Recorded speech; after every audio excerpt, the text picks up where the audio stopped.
Hello, hey everybody, I'm back again. I'm switching tracks here now. I'm doing a video about Dogman and Hellhole Swamp.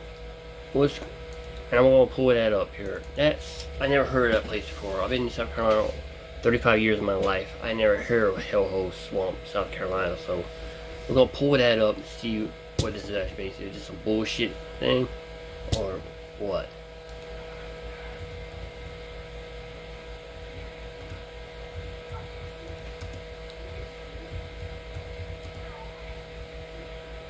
Okay, here we go. Okay, Hellhole Swamp is a unique and historic-rich wilderness area in South Carolina, known for its folklore, and annual Hellhole Swamp Festival. Okay, it's holy shit, holy hell. Okay, I've never been in Bakersfield, South Carolina. Okay, whoa, 2,125 acres within the fenced northern marine forest. Swamp is characterized by its dense cypress trees, black water, and completely network of wildlands, making it a very iconic area and habitat for various wildlife species. Okay. The name Hellhole dates back to at least 1757, and its origins are somewhat mysterious. One theory suggests it was named during the American Revolutionary War due to the difficult British troops faced in navigating the swamp while pursuing General First Marco, known as the Swamp Fox. Okay. I might have to go down there hunt season. But anyway, let's go ahead and get to that video. South Carolina Cryptid. Let me find it. Here we go. Let's go.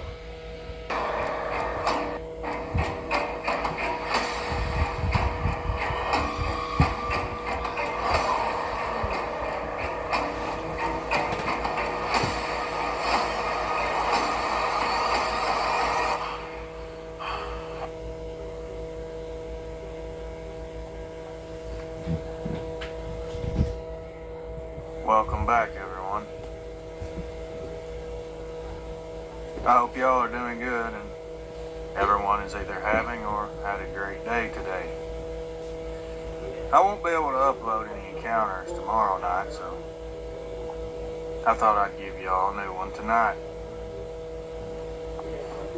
We're headed to South Carolina tonight, somewhere I've never heard of before, but it sounds delightful. Hellhole Swamp. Doesn't that sound like the perfect vacation spot? Without me wasting any more of your time, let's jump into tonight's encounter.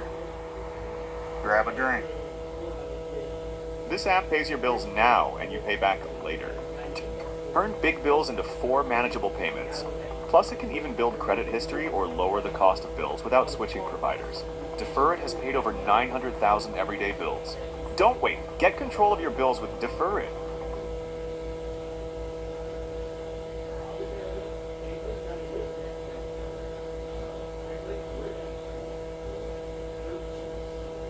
If you got hit, even as a passenger or in an Uber, you need to try this. I'm an attorney. I've been doing this for years.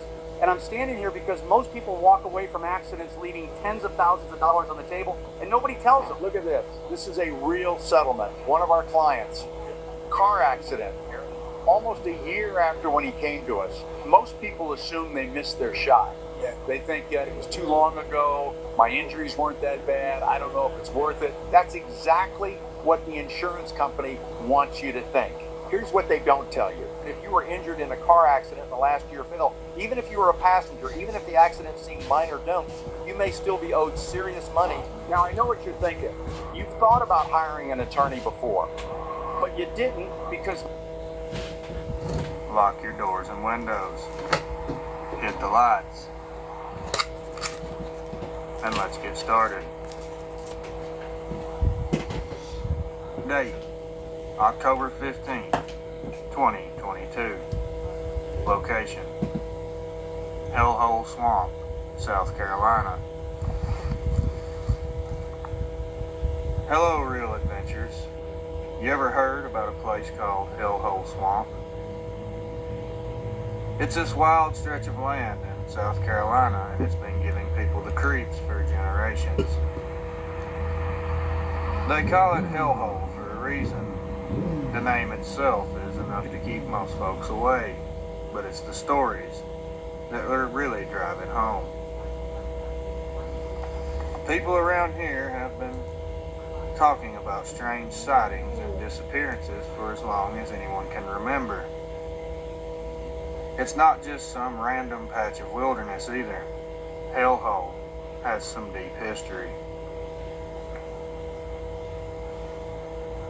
Back in the 1700s, during the Revolutionary War, Francis Marion, better known as the Swamp Fox, used to hide out there with his men. He was famous for ambushing British troops and then disappearing into the swamp, where they couldn't follow. The swamp was his secret weapon, his tangled mess of trees, water, and mud that no one could navigate like he could. They say Marion knew those woods so well he could melt into them, and the British soldiers wouldn't have a clue where he went. But even then, the place had a reputation. Some of Marion's men told stories of seeing strange creatures or hearing eerie sounds at night while they camped. Marion himself was a tough man, but even he supposedly warned his men not to stray too far into the thickest parts of the swamp. Folks say that Hellhole Swamp is alive in a way, and not just with animals. There's something else out there. Growing up around here, you hear those tales, but you don't really pay much attention. People like to talk, you know.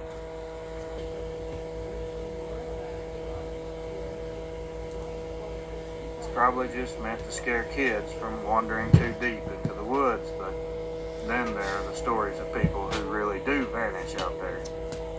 People who are never seen again. I always thought it was just bull sugar honey iced tea and ghost stories until that night when I went in by myself. It started out as a dumb dare. My buddy Carl bet me I couldn't spend the night out in Hellhole Swamp by myself. He even sweetened the deal. Said he'd cover our bar tab for a month if I didn't chicken out.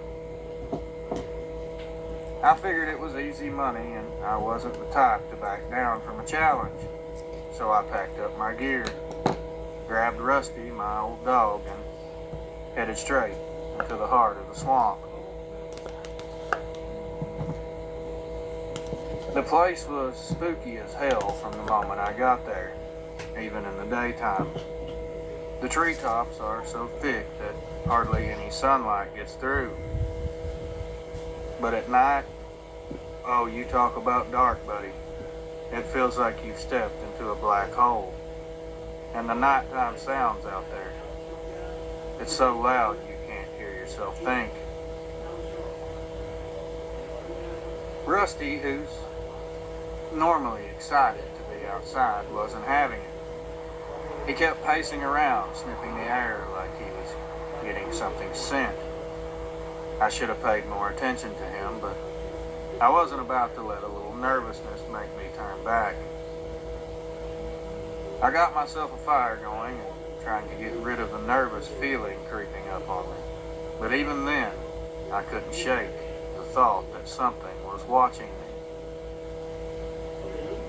I figured it was due to the stories I grew up hearing, and they were just chewing at the back of my mind.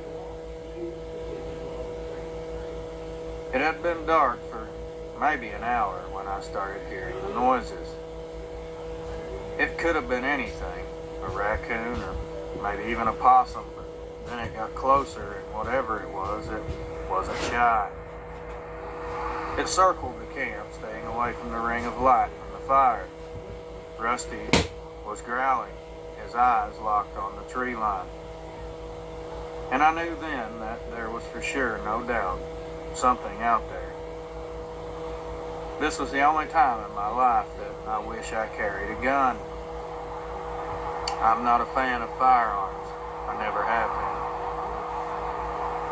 I grabbed my flashlight and shined it into the woods, but all I saw was what you'd expect. A bunch of trees and a whole lot of nothing. Still, I could feel it. Something was out there. And just as I was about to kill the light and laugh at myself for being a coward, then I caught a glimpse of something moving through the trees. I only saw it for a second, but it was big. At first I thought maybe it had to be a bear, but then it stood up on its back legs. This thing was easily taller than two grown men put together, maybe more. I'm guessing it had to be close to 10 feet tall. It had these long, skinny legs or arms and a body that looked like it belonged to a wolf. But it wasn't a wolf, that was for certain. It had these orange eyes that reminded me of reflectors on a road sign, and they were looking straight through me. I just sit there, helpless, just staring at this creature as it did multiple circles around my camp. It was watching me panic. The fire was directly between us, and I finally got a good look at it. To say it was a monster of a being, that would be an understatement. All I saw was muscle and fur, and it was standing on its hind legs like some kind of giant werewolf creature. Rusty was barking his head off, but the creature didn't even flinch. It just kept pacing, watching me, almost like it was waiting for me to run or make a move. I thought about running, but where was I going to go? I was a couple miles into the swamp, and I knew damn well that if I ran, it was going to chase me down. Imagine being able to build an app with your name on it, just by thinking about it. Meet. So I stayed put, holding on tight to my flashlight like it was going to help me somehow. The thing crouched down, going on all fours, and started darting between the trees. It was so fast, it was almost like a blur. Every now and then it would disappear into the dark, only to reappear on the other side of the camp, closer than it was before. My heart was thumping and my chest actually hurt. I think I was very close to having a heart attack. This thing wanted me to be scared, and it definitely worked. I was nearly at my breaking point. I sat in that tent for the rest of the night, clutching my flashlight and praying it wouldn't come any closer. The whole time Rusty was growling, pacing, never taking his eyes off the tree line. I didn't sleep a single minute. I just sat there repeating the Lord's Prayer over and over for hours, wondering if that thing was still out there, waiting for me to either fall asleep or try to escape and run. When the sun finally came up, I just grabbed what I could carry and got my ass out of there. Rusty was already ahead of me, making his way to the truck before I even stood up. I didn't stop running until I was back on the main road. But the thing is, even after I got home, I couldn't convince myself that it was over. I still had a strong feeling of fear, and I still felt like I was in danger. That thing, I don't know for sure what it was, but it was for sure real. I saw it. And ever since that night, I've been different. I used to love being outside. I'd go out all the time, camping, just enjoying life. Now I can't stand it. I can't even be outside after dark without feeling like something's watching me. I don't sleep much anymore either. Every time I close my eyes, I see those orange ones staring back at me. And sometimes when I'm lying in bed at night, I swear I can hear it pacing outside my window just like it did in the swamp. Maybe it's all in my head, or maybe it's still out there. Maybe it followed me back home. I've heard encounters with these creatures, and they sometimes do that. Thank God I haven't seen it again. I pray to God before I go to bed that I don't see it again. To all the others who have experienced this, my heart breaks for you. It's a feeling that cannot be matched or explained. It does something to you mentally. I'm talking permanent damage. I'm now depressed most of the days. I'm always tired from not being able to rest.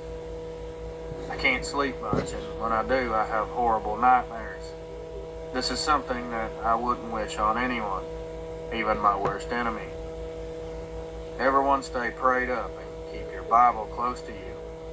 I feel like my faith and me praying is what kept it at bay that night in the swamp. It is evil, and I know what drives evil away, and He is on my side. Stay blessed, people. Have a great day, R.A.